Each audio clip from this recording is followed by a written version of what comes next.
अस्सलाम वालेकुम स्टूडेंट्स। आज हम लोगों ने बिजनेस लॉ का चैप्टर नंबर 10 है ब्रीच ऑफ कॉन्ट्रैक्ट स्टार्ट करना है। ब्रीच ऑफ कॉन्ट्रैक्ट, सबसे पहले आपको बताते चलूँ क्या होता है। ब्रीच ऑफ कॉन्ट्रैक्ट एक ऐसा अमल होता है जिसमें कोई एक पार्टी कॉन्ट्रैक्ट की ऑब्लिगेशंस को परफॉर्म नहीं करती। तब कोर्ट हमें कुछ रेमेडीज, कुछ तजावीज़ प्रोवाइड करती हैं कि अगर एक पार्टी अपनी ऑब्लिगेशंस को फुलफिल नहीं करती तो दूसरी जो पार्टी है उसके पास कौन कौन से राइट्स हैं कि वो कौन सा एक्शन गिल्टी पार्टी के खिलाफ कर सकती है। सबसे पहले इसका मीनिंग देख लेते हैं। A breach of contract occurs when a party to a contract fails to perform his obligation under the contract. Breach of contract यानी कि कॉन्ट्रैक्ट की खिलाफ वर्जी कैसे अक्कर होती है जब एक पार्टी कॉन्ट्रैक्ट की ऑब्लिगेशंस को फुलफिल नहीं करती।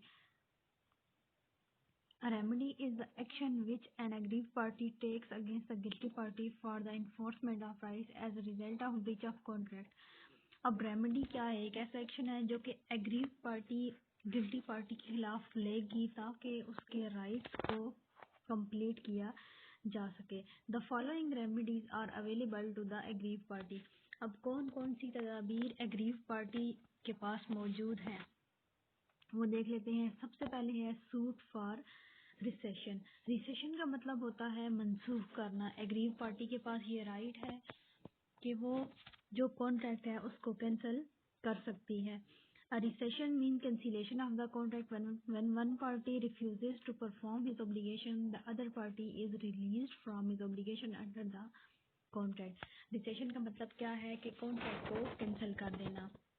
जब एक पार्टी अपनी ऑब्लिगेशन को फुलफिल नहीं करती तो दूसरी पार्टी के पास ये राइट है तो वो कोर्ट के वो कॉन्ट्रैक्ट को कैंसिल कर ले। The aggrieved party can bring a suit for rescission of the contract against the guilty party for breach of contract. When the contract grants rescission, the aggrieved party is free from his obligation and becomes entitled to compensation. जब aggrieve party suit for recession यानी कि contract को मनसूख करने के लिए court में case दायर कर देती है तो तब उसके पास राइट होता है कि वो अपनी ऑब्लिगेशन से फ्री हो जाती है और जो उसको नुकसान होता है गिल्टी पार्टी की परफॉर्मेंस ना देने पर वो उसको कंपनसेट कर सकती है। एग्जांपल पर आ जाए। A contract to supply cement to B on 15th April. B agrees to pay the price on receipt of goods. A does not supply on due date. B is discharged from liability to pay. B can resign and claim damages. A ने contract किया है कि वो B को 15 अप्रैल को cement supply करेगा। B agree कर लेता है कि जब मुझे सीमेंट मिलेगा मैं सीमेंट की कीमत अदा कर दूंगा। A ने 15 अप्रैल को सीमेंट सप्लाई नहीं किया। अब बी ने क्या किया, अपनी लाइबिलिटी से डिस्चार्ज हो गया और जो उसको डैमेजेस हुए हैं वो उसने ए से कंपनसेट कर लिए हैं। नेक्स्ट आ जाए, सेकंड रेमेडी हमारे पास है सूट फॉर डैमेजेस कि हम जो गिल्टी पार्टी ने कॉन्ट्रैक्ट की परफॉर्मेंस नहीं दी उसकी वजह से जो हमें नुकसान हुआ है उसके लिए भी हम कोर्ट में केस दायर कर सकते हैं। The damages are a monetary compensation awarded by court to the aggrieved party for the loss suffered by him as a result of breach of contract. The aggrieved party can claim the following kinds of damages. अब damages monetary यानी कि money से related ऐसी compensation है जो कि court की तरफ से एग्रीव पार्टी को मिलती है जो कि उसने लॉस सफर किया हुआ होता है। अब damages डिफरेंट काइंड्स के हो सकते हैं। सबसे पहले देख लेते हैं ordinary damages. These damages arises directly as a result of breach of contract. ये directly occur होते हैं breach of contract की वजह से। The ordinary damages are usually assessed on the basis of actual loss. In contract of sale of goods, the damages payable are the difference between the contract price and the market price at the date of breach. They are also called general damages. अब directly contract के breach करने की वजह से जो damages अकर होते हैं उनको हम लोग ऑर्डिनरी डैमेजेस कहते हैं।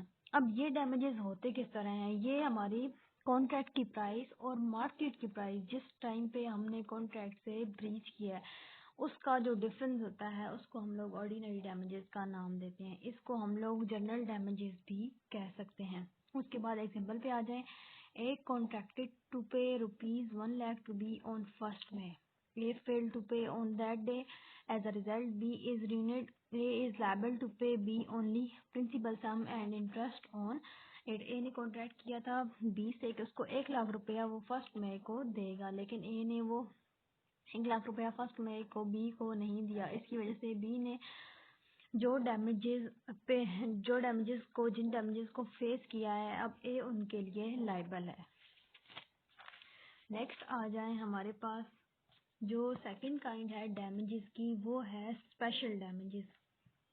स्पेशल डैमेजेस ऐसे डैमेजेस होते हैं जो कि कॉन्ट्रैक्ट की परफॉर्मेंस ना देने की वजह से हमें इनडायरेक्टली लॉस देते हैं। The special damages are payable to aggrieved party under some special circumstances. The parties must be aware of the circumstances which may create special damages. These damages include direct loss which may occur due to breach of contract. The parties must be aware of the loss which may arise from the breach of contract. The other party must be informed about the possibility of special damages, otherwise he is not responsible. Special damages में क्या होता है कि ये किसी special circumstances की वजह से अकर होते हैं और इसमें दोनों पार्टीज अच्छी तरह जानती हैं, अवेयर होती हैं कि अगर हमने कॉन्ट्रैक्ट की परफॉर्मेंस ना दी तो हमें ये डैमेजेस हो सकते हैं, और अगर दूसरी पार्टी को इन डैमेजेस के बारे में ना पता हो तो तब वो रिस्पॉन्सिबल नहीं होती, लेकिन अगर उसको पता है तो तब वो रिस्पॉन्सिबल है। एग्जाम्पल पे आ जाते हैं। A contract C to buy 1 ton of iron for ₹80,000। A also contract to sell B 1 ton iron for ₹1 lakh. A informs C about the purpose of contract. C fails to supply. As a result, A cannot supply to B. C is liable for loss of profit which A would have earned from B. अब क्या किया है, A ने contract किया है C के वो 1 ton iron 80,000 की उससे लेगा। अब A ने एक और कॉन्ट्रैक्ट किससे किया हुआ था, B से, यानी कि ए सबसे पहले सी से 1 ton आयरन खरीदेगा 80,000 की, और वही 1 ton आयरन बी को आगे बेच देगा 1 लाख रुपए की। अब ए ने सी को बताया था कि अगर तुम मुझे दोगे तो तब मुझे 20,000 का प्रॉफिट होगा मैं बी को जब सेल करूंगा, लेकिन सी ने इन सर्कमस्टांसेस को जानने के बावजूद 1 ton आयरन उसको सप्लाई नहीं की। अब जो प्रॉफिट उसको मिलना था, अब ये सी की रिस्पॉन्सिबिलिटी है कि उसने वो प्रॉफिट ए को देना है, क्योंकि उसकी वजह से उसका वो प्रॉफिट लॉस हुआ है। थर्ड काइंड पे आ जाते हैं हम लोग। थर्ड काइंड है एग्जेम्पलरी डैमेजेस। एग्जेम्पलरी डैमेजेस इसलिए वो डैमेजेस होते हैं जिनकी वजह से कोर्ट हमें पनिश कर रही होती है जो हमने कॉन्ट्रैक्ट की परफॉर्मेंस नहीं दी हुई थी। The exemplary damages are awarded not compensation the agreed party but to punish the guilty party and to prevent him from committing further breaches. अब ये डैमेजेस ऐसे डैमेजेस होते हैं जिनका मकसद एग्रीड पार्टी को कंपनसेट, यानी कि उसको जो नुकसान हुआ है उसको कंपनसेट करना नहीं होता, बल्कि गिल्टी पार्टी को पनिश देना होता है ताकि नेक्स्ट टाइम वो ब्रीच ऑफ कॉन्ट्रैक्ट ना करे। The breach of contract cause disappointed to aggrieved party, these are awarded in the following cases. In case of breach of contract to marry, the amount of damages depends upon the extent of injury to the feelings of the party. In case of dishonor of check by a bank, when there are sufficient funds to the credit of the customer according to the rule, the similar the check dishonored, the greater the damage. सबसे पहले क्या कहते हैं कि अगर हमने किसी के साथ शादी का वादा किया और वो हमने नहीं किया और उसकी वजह से उसको कुछ अमाउंट के डैमेजेस हो गए हैं, तो उनको हम लोग एग्जाम्पलरी डैमेजेस बोलेंगे। उसके बाद आ जाती है कि अगर हमने किसी को चेक देना था लेकिन वो बैंक में जाकर डिसऑनर हो गया है तो उसको भी हम लोग एग्जाम्पलरी डैमेजेस का नाम देंगे।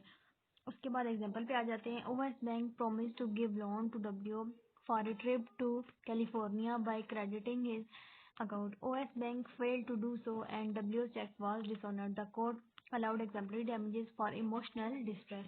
ओएस बैंक ने प्रॉमिस किया था कि वो डब्ल्यू को लोन लेगा जो कि उसने कैलिफोर्निया ट्रिप पर जाने के लिए लिया था, लेकिन ओएस बैंक ने क्या किया, वो लोन नहीं दिया और डब्ल्यू का चेक डिसऑनर हो गया। अब कोर्ट ने क्या किया है, ओएस बैंक को पनिश किया एग्जाम्पलरी डैमेजेस के लिए ताकि जो उसने डब्ल्यू को इमोशनल स्ट्रेस दी है उससे बचा जा सके।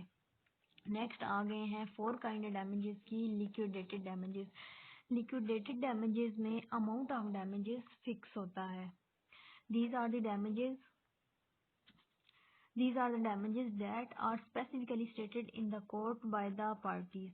Where a sum is agreed in the contract to be paid by a defaulting party, in case of breach of contract, the court will allow reasonable damages not exceeding the amount already agreed. If actual loss is more than the agreed amount, damages will be payable to the agreed amount. यहाँ पर क्या किया जाता है कि amount of damages fix होती है और कोर्ट दोनों पार्टीज को ये राइट देती है कि अगर किसी की परफॉर्मेंस ना देने की वजह से अगर कोई लॉस हुआ और वो लॉस पहले से जो उन्होंने फिक्स किया हुआ है तो वो उसके लिए रिस्पॉन्सिबल है कि वो लॉस उसको पे करेगी। एग्जाम्पल पर आ जाते हैं, एक contracts to pay ₹20,000 as damages to be if he fails to pay ₹5 lakh on a given day. A fails to pay on that day. B can recover damages not exceeding ₹20,000। ए ने contract किया था कि वो 20,000 रुपए damages के पे करेगी किसको, बी को, अगर वो 5 लाख रुपया उसको गिवन डे पर नहीं देगा। ए ने क्या किया है, उसने गिवन डे पर पैसे नहीं दिए यानी 5 लाख रुपए नहीं दिए। अब बी के पास ये राइट है कि वो 20,000 रुपए उससे रिकवर कर सकती है। आगे आ जाए नॉमिनल, आखिरी काइंड है डैमेजेस की, नॉमिनल डैमेजेस।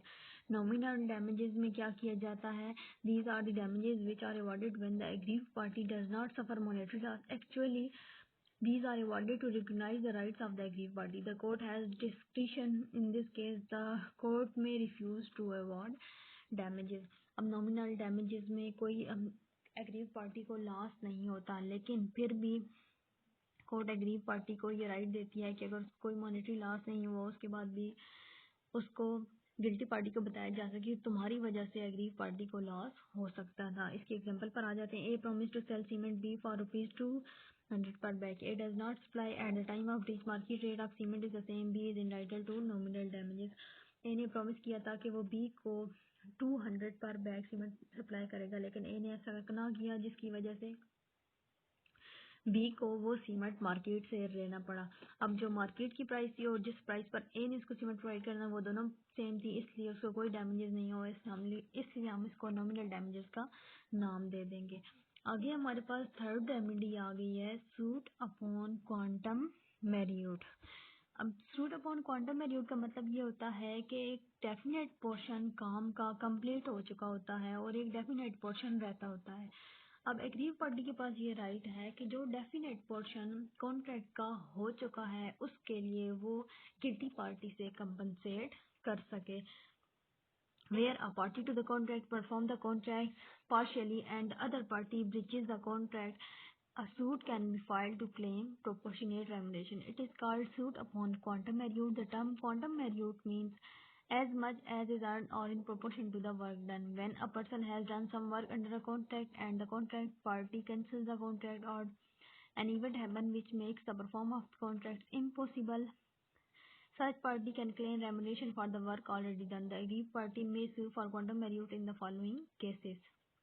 यहाँ पर क्या कहते हैं कि क्वांटम मेरिट में क्या किया जाता है, कॉन्ट्रैक्ट का कुछ हिस्सा तो परफॉर्म कर दिया जाता है लेकिन कुछ हिस्सा रह जाता है। अब अग्रीव पार्टी के पास ये राइट होता है कि जो हिस्सा परफॉर्म हो चुका है उसको कंपनसेट कर सके। अब किन किन केसेस में क्वांटम मेरिट अप्लाई होता है, where the work has been done and accepted the contract become void before completion, where a person does some act without an agreement about remuneration and the party enjoys the benefit, when a person does some act with the intention of receiving payment and other party enjoys the benefit, when the contract is divisible and the party has enjoyed the benefit of partial performance, when one party prevents the other from completion of contract, when an indivisible work is performed badly. Example पर आ जाते हैं, B contract to build a 3-story house for A, when 1 story is complete A stops B from work, B can get compensation for work done. अब A ने contract किया था कि वो बी से 3-story घर बनवाएगा।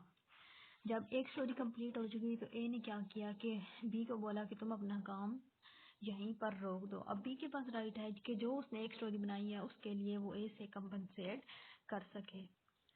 फोर्थ वाली रेमेडी पे आ जाते हैं, ये है सूट फॉर स्पेसिफिक परफॉर्मेंस। इसमें एग्रीव पार्टी के पास कोर्ट ये राइट देती है कि आप गिल्टी पार्टी से कॉन्ट्रैक्ट की परफॉर्मेंस ले सकते हैं, यानी कि अगर उन्होंने कॉन्ट्रैक्ट की खिलाफ वर्जी की है, कॉन्ट्रैक्ट की परफॉर्मेंस नहीं दी, तो अब एग्रीव पार्टी उसको पिंच करेगा कि तुमने कॉन्ट्रैक्ट की परफॉर्मेंस लाजमी देनी है। It is a decree issued by court to require the guilty party to complete the obligation according to terms of the contract. It is a dictionary remedy. It granted when the aggrieved party satisfies the court that the remedy of damages is inadequate. The aggrieved party can sue for specific performance in the following cases. अब इसमें क्या किया जाता है कि जो damages अगर guilty party ने कॉन्ट्रैक्ट परफॉर्म नहीं किया तो जो monetary damages guilty party aggrieved party को देगी तो वो इनएडिक्वेट यानी कि ना काफ़ी होंगी। तब कोर्ट बोलती है कि आपने ज़रूर इसकी परफॉर्मेंस ही देनी है जो कि रह गई है। When monetary compensation is not an adequate remedy, when it is difficult to calculate the actual damages, when compensation is money cannot be obtained. अब किन किन केसेस में सूट फॉर स्पेसिफिक परफॉर्मेंस अकर होती है? जब मॉनेटरी डैमेजेस नाकाफी होते हैं, जब एक्चुअल डैमेजेस को कैलकुलेट करना मुश्किल होता है और जब कंपनसेशन को हम लोग ऑब्टेन नहीं कर सकते। एग्जांपल पे आ जाते हैं, B agrees to sell his plot to C who wants to erect a factory, B commits breach on the suit of C, B is directed by the court to perform the contract. B ने agree किया था सी से कि वो उसको plot देगा। अब सी चाहता था कि वहां पर एक फैक्ट्री बनाए, बी ने क्या किया, ब्रीच ऑफ कॉन्ट्रैक्ट कर दिया। अब बी क्या करेगा, B is directed by the contract to perform the contract. अब सी ने बी के खिलाफ सूट कर दिया यानी केस कर दिया। अब कोर्ट बी को बोलेगा कि तुमने लाजमी ये कॉन्ट्रैक्ट परफॉर्म करना है। लास्ट हम लोग रेमेडी पे आ जाते हैं, सूट फॉर इंजेक्शन। इंजंक्शन का मतलब होता है कि किसी स्पेशल एक्ट को रोक देना। अब हम लोग ये कब करते हैं, जब हमने किसी काम के लिए किसी से वादा किया होता है और बाद में वो काम परफॉर्म नहीं किया जाता, तो तब एग्री पार्टी के पास ये राइट होती है कि वो उस काम को किसी और के खिलाफ भी होने से रोक देती है। It is order of court by which a party is prevented from breaching contractual obligation. It means to demand a court stay order. Injunction means an order of court which prohibits a person from doing a particular act. Where a party to a contract does something which he promised not to do, occur may issue an order prohibiting from doing his so. इसमें क्या किया जाता है, court कहता है कि आप ये काम आप किसी और के लिए बिड नहीं कर सकते जो आपने एग्री पार्टी के लिए नहीं किया। एग्जाम्पल पे आ जाते हैं, यहाँ पे डब्ल्यू ने कॉन्ट्रैक्ट किया था कि वो सिर्फ लू के थिएटर में गाना गाएगी, लेकिन बाद में डब्ल्यू ने जेड के साथ एग्रीमेंट कर लिया कि वो उसके थिएटर में भी गाना गाएगी, डब्ल्यू के थिएटर में गाना नहीं गाएगी। अब क्या करेगा, डब्ल्यू सूट फॉर इंजेक्शन करेगा और उसको बोलेगा कि अब आप सिर्फ मेरे थिएटर में यानी कि लूज के थिएटर में गाना गा सकती हैं, जेड के थिएटर में